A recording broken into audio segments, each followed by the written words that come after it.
Bismillahirrahmanirrahim. Welcome back to my channel, Miss Hanimi. Dalam sangkut kita lihat jawab mari.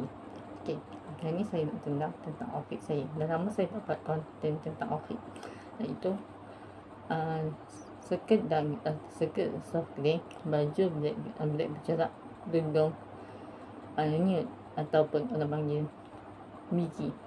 Okey, kalau kita pakai baju ni, tudung warna yang better iaitu warna cream ataupun warna putih atau hitam.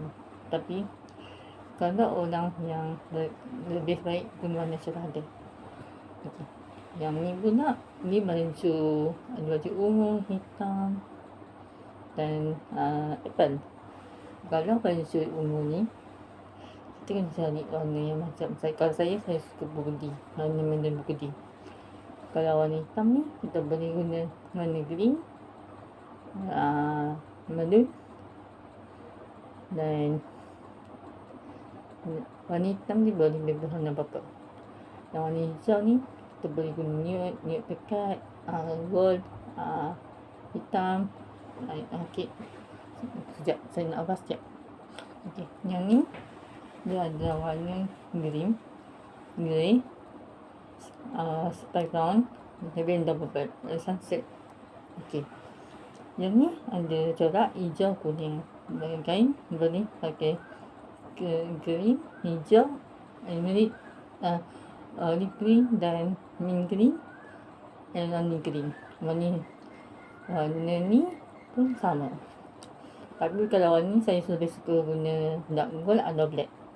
Kalau ni boleh juga macam tu, tapi better pakai black. Kalau yang ni dia boleh navy blue, turquoise, dan honeydew.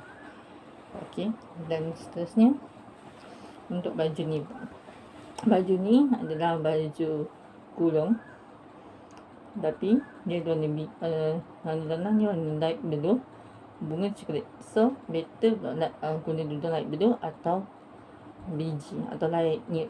Okey, macam tudung yang ni saya pakai. Okey, yang dalam ni warna purple dan yang ni warna hijau, macam yellow green.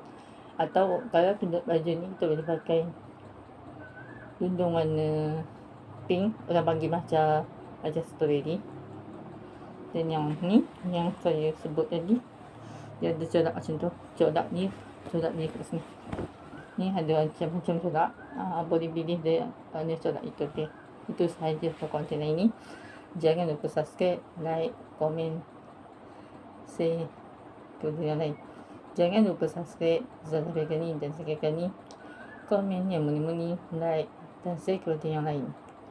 Jumpa lagi dengan konten. Assalamualaikum.